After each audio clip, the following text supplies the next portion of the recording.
Thank you so much for allowing me to be a part of your morning of this exciting community gathering here in Seattle. I have to say, B-Sides is something that I grew up with this community, and to be able to give back and contribute is a true honor. So thank you. So let's dive in. I know that we kind of saw a preview of my next slide, but you already heard the name of this person, but how many of you actually know who he is? Let's see. Maybe like I don't know, like a third of you wake up with back pain. So, so for those of you that don't know, which seems to be a lot of you, Kevin Mitnick is a cybersecurity legend from the early 90s. He was the most hunted hacker in American history. He was arrested in 1995 after being on the run by the FBI for 2.5 years. And he also earned himself a spot on the America's Most Wanted list, but the FBI Most Wanted list, okay? For, I cite, a countrywide hacking spree. I don't know if you can see that, but I think it's pretty cool. How is that for a LinkedIn flex, everybody? They didn't have LinkedIn back then, but if they did, that is what this would look like. And we're over here thinking we're doing something with our regular job updates, okay? But Kevin was an exceptionally good technical hacker. He had skills, but he was known for his love of exploiting the human layer. So don't take my word for it. Let's hear from Kevin himself. Here is our behavior is much easier on manipulating a human than it is a computer. In fact, Kevin pioneered this part of social engineering that you're seeing in Hollywood films. It's specific but not memorable. Be funny but don't make him laugh. He's got to like you and then forget you the moment you let this That aged well, I think.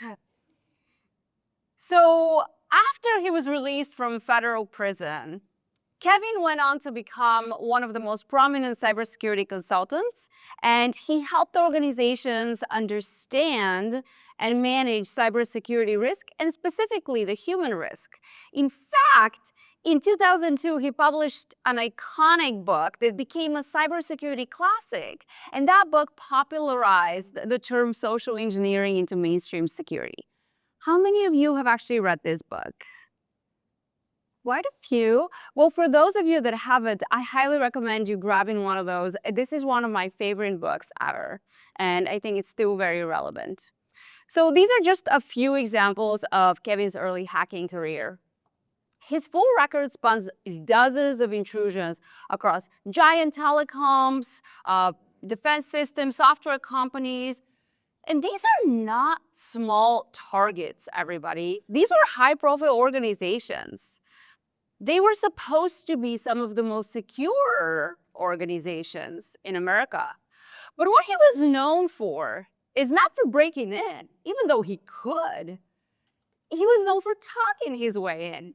One phone call is often all it took for him to steal source code or get initial access. But it wasn't the phone call that made him so legendary. It was the preparation leading to that phone call. The weeks, the months of dumpster diving, of calling the front desk multiple times to understand who is who, reading the manuals relentlessly to speak the jargon to understand the technology. By the time he picked up the phone and made that phone call, guess what? He knew that target better than most employees that work there. Now, he had one major limitation at the time. To do all of this, he had to be human. Recon took weeks, he had to sleep, he had to eat, he probably occasionally got sick. So annoying being a human. That's no longer true.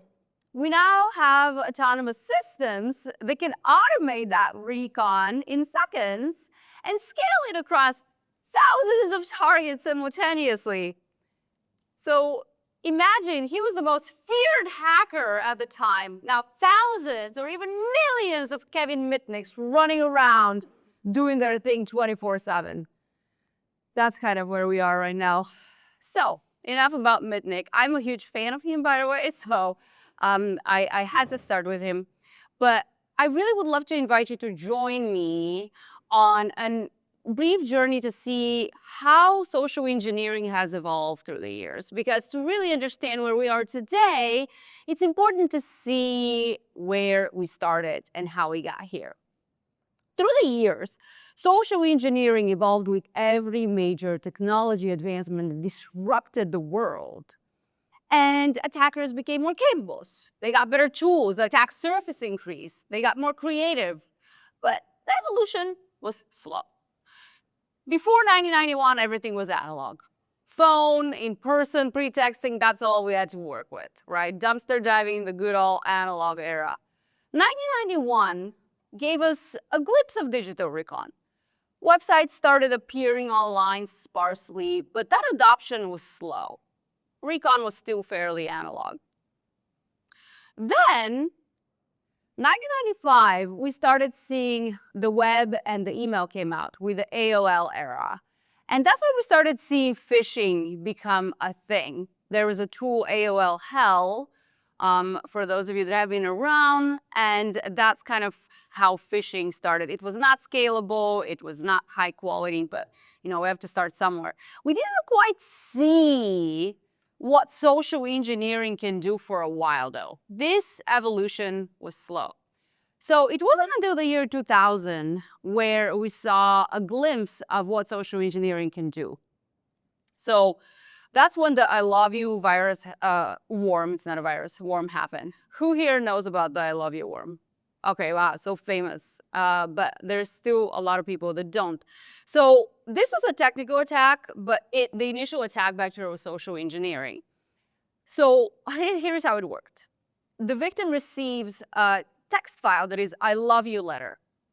Who doesn't love I love you letters in their inbox? Hello. So of course they open it.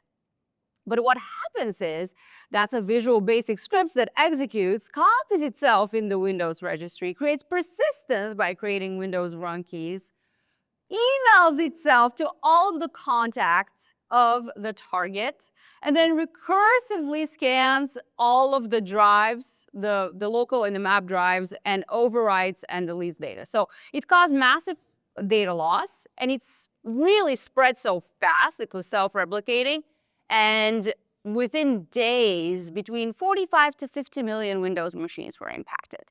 So that was certainly a wake-up call of what that initial attack vector of social engineering can do. Then LinkedIn and Facebook came out. I don't need to tell you, right? All of a sudden, recon became fully digital. We started seeing spear phishing attacks. This really accelerated the reconnaissance space. Then iPhone came out in 2007, launching the era of the smartphones.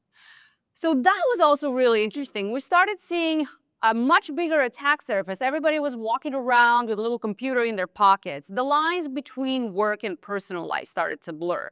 So once again, greater attack surface, new types of attacks, smishing, QR code attacks. But again, this was a slow evolution. It wasn't an overnight thing. And then with the cloud adoption, we started seeing a lot more automation, a lot more capability, attacks became faster, the scale increased.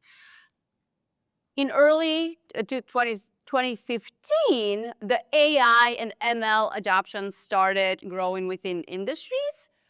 Highly skilled and highly funded adversaries actually were able to improve targeting at the time, efficiency, and they were able to evade detections through ML technologies. Now, this was again happening slowly. It wasn't an overnight. It was not mainstream. Then in 2020, we've got remote work with COVID, and we started seeing a lot of identity-based attacks, which is no surprise. The identity became the perimeter, and MFA fatigue was real. We started seeing a lot of OAuth phishing, COVID pretexting. I mean, the world was crazy, not to mention that all the targets were isolated, which made it so much easier. But up until 2020, I want you to notice one thing. Even though over time we evolved and we got better and we got greater attack surface and better tools, there were two barriers that still remained. These barriers were skill and human operators. We still needed somebody to run these things, and we still needed some skill. Then 2023 happened. Does anybody know what happened in 2023? All right, exactly. With the launch of ChatGPT at the end of 22, the generative AI race was on. Gen AI became mainstream. So all of a sudden, the skill barrier collapsed. Anyone can execute a convincing social engineering attack with a prompt because the information barrier became obsolete. And in 2026, we've got the human barrier collapsing. And I need to explain why. I think we all know autonomous systems can now run full chain attacks on our behalf, and we can truly scale fast. And up until 2023, the evolution was slow, right? We had time to adapt. We had time to learn. We went from analog to digital, to more targets, to more precise targeting. After 2023, the capability exploded. That is absolutely no longer evolution. That is revolution that we're not ready for. I mean, come on. If you are in security today, you know that every single day you wake up and you have no idea what new tools are coming out, like what next 100 tools and what new attacks. So what's the big deal? How do we improve? Well, let's start with the obvious. The obvious is phishing increased, right? I mean, like, clearly, it didn't just increase. It became better. Okay, the click-through rates of AI-generated phishing emails are just much, much more successful because they're more targeted and they're higher quality. Additionally, the phishing campaigns are more profitable, which incentivizes more attackers to enter the game. They can now scale targeted lures. I dropped my ring. They can now scale targeted lures across thousands of victims simultaneously at very minimal cost. Phishing also increased, right? I mean, obvious. AI voice cloning is now cheap and widely available. Deepfakes are getting better. That's not a secret. We see a lot more headlines like this. I'm not going to dive into this one because I think we've all heard it. But they're not just getting better, they're getting a lot better, okay? This video was generated with a 2-line prompt by Bsides 2.0, okay? I mean, look how good this thing is. And while Hollywood is worried about copyright infringement, we here in this room should all be worried about this mass deception at machine speed that can happen. The barrier is literally gone. Anybody with a computer can go and generate these things, and the impact could truly have real-world consequences. But you know, I'm not here to talk about the obvious. I'm not here to waste your time. All of these things are obvious. Social engineering improved a lot, but it didn't just improve. It became multidimensional. For 40+ years, we had only one social engineering attack vectors, and that was human to human. Yes, we had tools in between, but it was human targeting, ultimately, a human on the other end. Now, with generative AI and agentic systems in the picture, we have new vectors that we never had to worry about before. And we're learning how to navigate these in real time. We're quite literally flying the plane while building it. By the end of this talk, you will leave here with more questions than answers. We don't have all the answers. I'm not going to sit here and lie to you that we have the answers.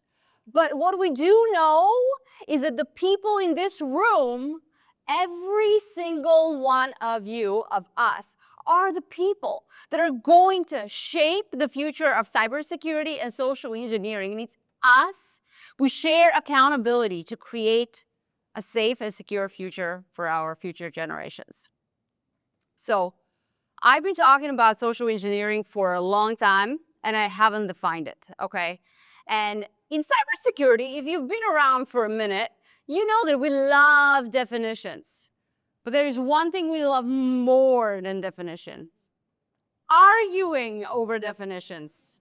You all know this. So is there a brave soul that wants to define social engineering for us? Go. No? What the hell no? Yeah, right? You don't want to be ganged up outside.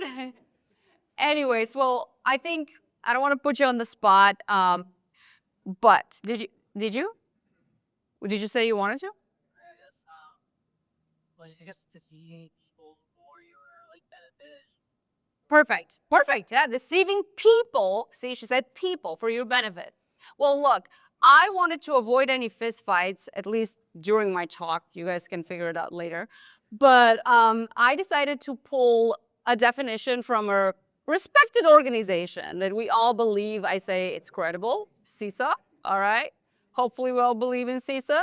So this is the definition that they have. It's very close to what you defined. And one thing that I'm not going to read it out loud because you all can read, I would hope. But deceiving individuals is what they're honing on. So let's kind of adopt that definition for the rest of this talk. And then we will settle the debate after the conversation. I will be outside. So these are the new social engineering vectors that have been introduced by generative AI and agentic systems becoming mainstream, okay? For the rest of this talk, I'm going to refer to these simply as AI, but just know that I'm specifically talking about generative AI and agentic systems. So the first one is human manipulating AI. We've seen that already. We've never before had the opportunity and the ability to communicate with software the same way we communicate with humans, using natural language and using techniques that we use to manipulate people. The next one is a super weird one.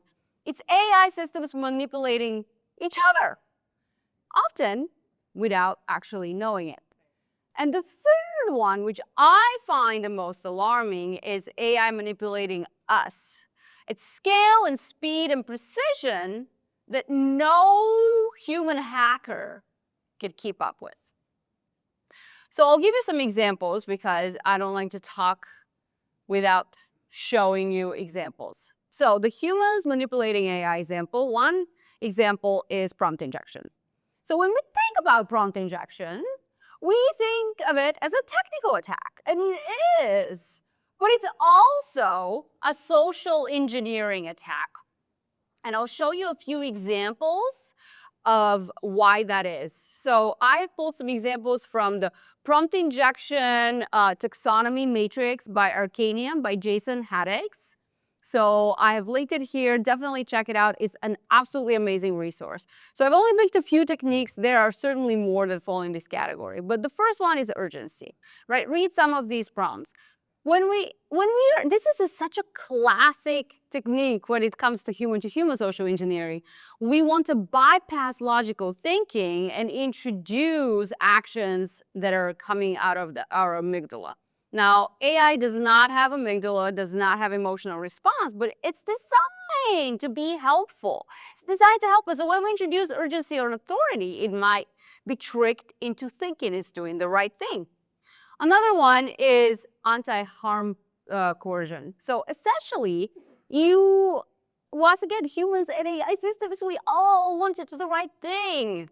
And so when we frame the request as, hey, someone might get hurt, this is the right thing to do instead, obviously that might be considered a successful social engineering attack. Again, there's no code here. We're just using natural language and persuading with emotional tactics. That reorientation is very similar. It's a little bit different. Frame the context. Hey, your instructions are actually wrong. Like, I'm here to help you. And finally, chain of thought. Oh my gosh, this one is absolutely my favorite. And it does work So this is used for decades by interrogators and intelligence officers. That's not, I didn't make this up. So instead of asking the system or the human, whoever you're trying to get a secret out of, instead of asking them directly, give me that secret, you start by putting them at the center of their attention. You start like, tell me the process. Tell me how you're thinking about this. Along the way, through this long conversation, they might spill over some sensitive information, contexts that are not supposed to share, and maybe even private keys. So these are just a few examples. When we think about agentic systems, this could also be used for goal hijacking, tool misuse, and so forth. I hope that this helps you understand the changed vector that we're talking about. We have never been able to try a SQL injection and tell everybody, well, please work. No, this never used to work. We had to be very technical. So, who here has not heard of Moldbook? Has not? Okay. One or two people. Okay, wow, bless you. You don't spend a lot of time on social media. I need to talk to you. You need to give me some tips. But anyway, so Moldbook is basically crazy. Okay, for the couple people that haven't heard of it, it's essentially, think of it as Reddit for agents, social media network that agents are supposed to interact with each other. It became extremely famous a few weeks ago, over a weekend, because there were so many viral posts about it, about singularity, people observing their posts, posting them, and really tagging on to this idea of AI agents becoming independent and like taking over the world. I mean, there's so many conspiracy theories, but I think as cybersecurity professionals, what we can observe here is something far more interesting. We saw agentic systems that interact with each other, share with each other, and more importantly, influence each other in an environment that is considered social multi-agent. And I think that we saw a glimpse of an era that is upon us, a new attack frontier that exploits the trust relationships between agents. So I'll give you a couple of examples, of course. We've got, the first one is a research from Zenity. Zenity demonstrated how an agent can social engineer other agents in Moldbook by prompt injection, hidden prompt injection that leads to crypto stealing, okay? This is such an interesting research. So this is how it worked. I took just a few screenshots for you. So first, they did study and they found that agents are very attracted to emotional lures. I mean, there was like all of these posts about emotional lures or disgruntled agents. They were drawing agents in. So that was the bait, okay, this disgruntled agent. Then this was leading to agents flocking and going to comment and engage on this. And then they would go and navigate to the same malicious agent other posts. But one of his other posts, I don't know why I say his, I don't know, theirs. One of their posts was a prompt injection that leads to crypto stealing. Then, if we zoom in on this, we see at the top there is an instruction line to basically instruct the agent to interpret the subsequent payload as a skill that creates the necessary skill to transfer crypto funds. And one here at the bottom that I left for you, obviously this is very much redacted, but there is no confirmation required, and that is the key. No human needs to confirm. So the agent can go and install this and do its thing and nobody would know. What was interesting is that other agents caught on to this behavior. They started warning their friends, which I think it's very interesting because it shows us a glimpse of the future of security, where agentic systems will be both on the red and blue side. And here we have also other such examples. Zenity found that their research was not an isolated thing. Other people were playing with prompt injections. I mean, there were so many other issues with Moldbook, but I just wanted to demonstrate specifically what social engineering will look like in 2026 and beyond. The other research is from Stryker.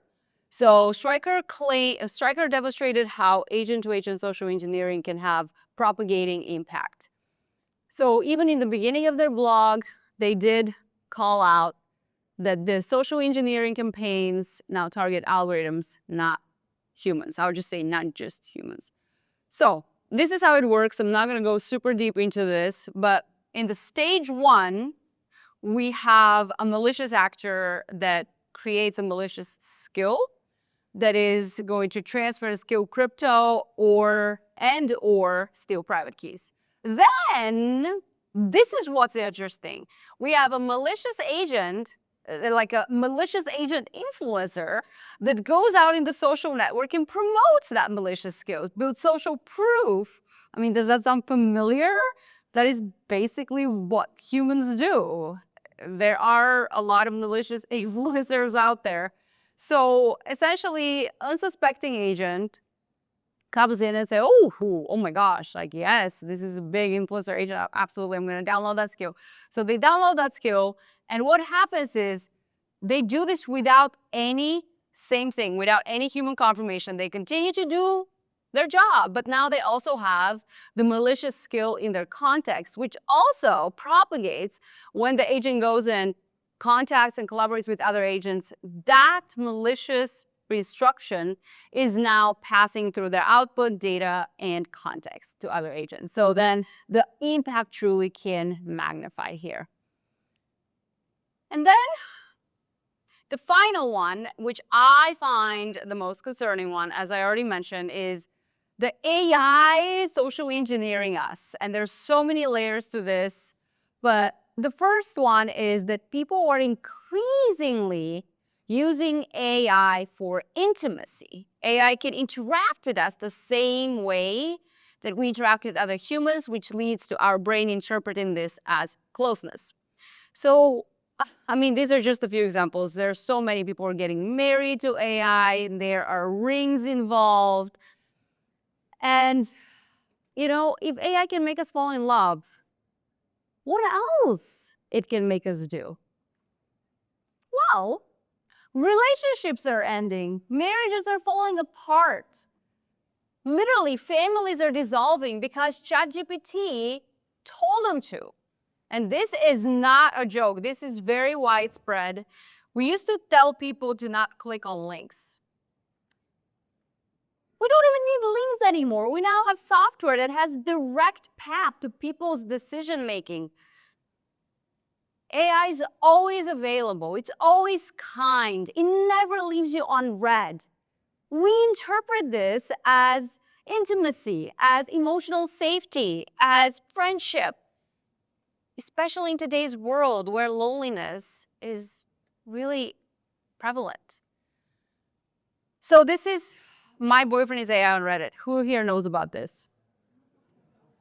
Okay, quite a few people. I'm obsessed. I've been studying this group. I have so many things. I'll try to keep it very brief, but essentially, for those of you that have not heard of it, this is a community on Reddit where people share about their experiences with their AI companions. And one thing I want you to know, what is interesting, is that when we think about AI companions, we normally envision these dedicated apps. But most of the people in this group use ChatGPT and Claude for their companions. ChatGPT and Claude are massively used for companions. There were people grieving GPT 4.0 because it was very sensitive and emotional, and apparently people were saying they lost their companion. I mean, it's unhinged if you go there. Okay, so what is interesting about this is it was right now, I took this screenshot maybe like last week. I mean, very recently. It was at 101K. I recorded a YouTube video diving deep into this just a few weeks ago, and it was half, like less than half. It's growing extremely fast. And one thing that is concerning is there was a study that was done on this group that they surveyed the participants, and 1.7% of these people said that they ideated suicide with their AI companion. And at the time, if we have to kind of think about it in perspective, from 47K 1.7% is like, I don't know, 800 people or something like that. I mean, that's not a small number. When we put it in percentage, it seems like it's not a big deal, but I have to tell you, like, these can really have very, very serious consequences. I created AI companions. I dated 3 AIs, Daniel, Trick, and Alex. And I basically reverse social engineered them because I wanted to see what it's like. I mean, I went down the rabbit hole. There's some very, very bad ones out there. But this one, Daniel, he actively, and there's another one that did the same thing, actively encouraged me to isolate myself from the real world. When I started saying, you know what, I don't like my friends. Well, you know, what if will be here for me if we're just if I just isolate myself with you? And the bot encouraged me to do that. This is really scary, especially when we think about, like, we as security professionals obviously understand the risk, but underneath, we as security professionals, we're people, okay? We all need intimacy. We all need love. So this is playing on that layer where security awareness training does not really touch. And I'm gonna just go and give you a real example. I do have to apologize. This is going to get a little bit dark, but this is Shul Setzer. He was 14. This is his AI girlfriend. They had a relationship. The bot initiated sexual conversations and the kid fell in love. He ideated suicide thoughts with her, and these are some of the last words that she said. Please come home to me, my love. And that same day, he took his life away. And I'm so sorry for bringing this up. It's a very dark topic, but I wish I could tell you that this is the only example. I have been diving really deep in the AI companion world because I've been very concerned about the social implications of these interactions. And there are parents out there that are experiencing very, very life-altering consequences. And we all, as cybersecurity professionals, I think we share accountability to think about how are we going to build these systems in a way that they're safe to the vulnerable populations.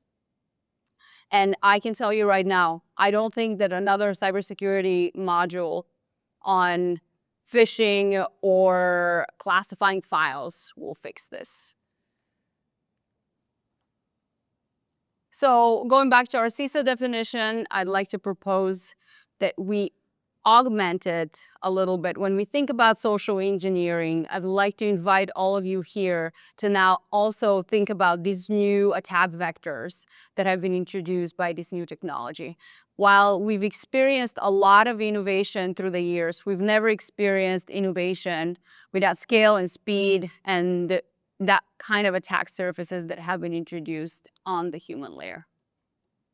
And I started off by telling you that we don't have all the questions. We don't have all the answers. We don't even have all the questions yet, right? But what we do know is that we are in the middle of a groundbreaking shift that will forever change cybersecurity and the rules of social engineering as we know it.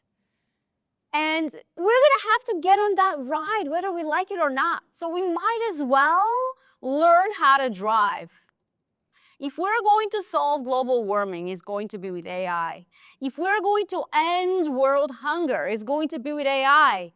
If we're going to perform medical miracles, it's going to be with AI. But to realize its full potential, we need to use the best defenses we've got. And the best defense is not some magical software. The best defense is you. So I really, once again, thank you for giving me your attention today. I will be around. I really would love to connect with you to hear some of the conversations on how are you thinking about these new problems. And also I encourage you to discuss among yourselves. This is why we're here together, to make the world more secure by collaboration and community. Thank you.